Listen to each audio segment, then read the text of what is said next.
টিএসসিতে রায় ঘোষণাটা একদম সরাসরি সম্প্রচার করা হচ্ছিল এখানে বিটিভির সৌজন্যে।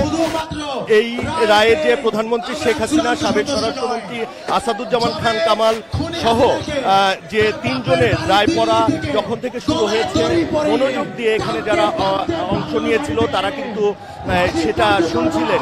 বিজলি কেবলসের স্কিন কোটেড ইনসুলেশন আগুন প্রতিরোধী। বিজলি কেবলস, নিরাপদ আজীবন। এবং কিছুক্ষণ আগে যখন রায় ঘোষণা করা হয় তারপরেই কিন্তু এখানে মুহুর্মুহু স্লোগান দেওয়া হয়, এখানে শেখ হাসিনার দিন শেষ, শেখ হাসিনার ফাঁসি কার্যকর করতে হবে, শেখ হাসিনাকে দিল্লি থেকে দেশে নিয়ে এসে সেই রায়টা যত দ্রুত সম্ভব যেন বাস্তবায়ন হয়, সেই প্রত্যাশায় কিন্তু এখানকার সমবেত যারা ছাত্র জনতা তারা করছেন।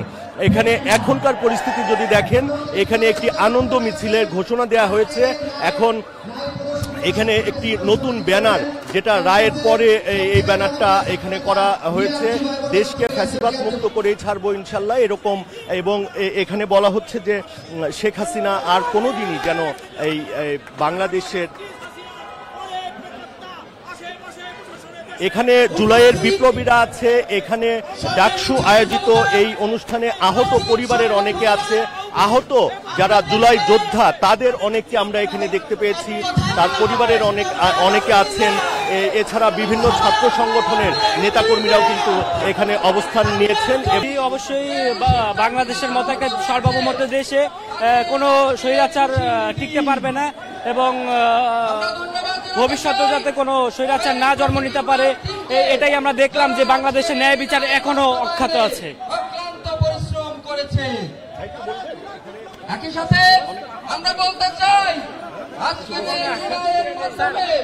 বাংলাদেশের বিচারের জায়গায় দৃষ্টান্ত স্থাপিত হয়েছে। গত 17 বছর শেখ হাসিনা যত অপকর্ম করেছে আমরা সকাল থেকে এসে দেখছি, সকাল 11টায় শুরু হয়েছে। হাসিনার খুনি হাসিনার আমলনামা এত বড় যে আমাদের এখন প্রায় 3টা বেজে গেছে, 11টা 12টা 1টা 2টা 3টা প্রায় 4 ঘন্টা লাগলো। হ্যাঁ, রায় ঘোষণা হতে প্রায় 4 ঘন্টা লাগছে। এর মানে খুনি হাসিনার আমলনামা এত বড় যে লোক আমাদের প্রায় 4 ঘন্টা লেগে গেছে শুধু ওর আমলনামা পড়তে পড়তে। আজকে একটা ব্যাপারে সবচেয়ে বেশি কি বলবো, এটা আমাদের অনেক বড় পাওয়া। আমাদের এটুকুই প্রাপ্য, আমাদের এটুকুই প্রত্যাশা ছিল যে এই যে বিচার, এতগুলো মানুষের গণহত্যা আমরা নিজের চোখে দেখেছি, এতগুলো মানুষের মৃত্যু নিজের চোখে দেখেছি, এতগুলো শহীদ মায়েদের চোখের পানি আমরা সহ্য করেছি, তার প্রেক্ষিতে যে রায়টা আমাদের প্রত্যাশিত ছিল সেটা হয়েছে। অনেকের আমরা যেরকম দেখেছি যে অনেক সময় হত্যাকাণ্ড করা হয়েছে, বিচারকে অনেকভাবে ইন্টারপ্রিট করা হয়েছে এবং এই বিচারটা আসার পেছনেও আমাদের অনেক ভাইদের অনেক ত্যাগ ছিল, তাদের প্রত্যেকের কাছে আমরা এটাই যত যথাযথ, এই রায়টা যে যথাযথ হয়, যথাযথ শাস্তি হয়, এটাই মানুষের প্রত্যাশা। এবং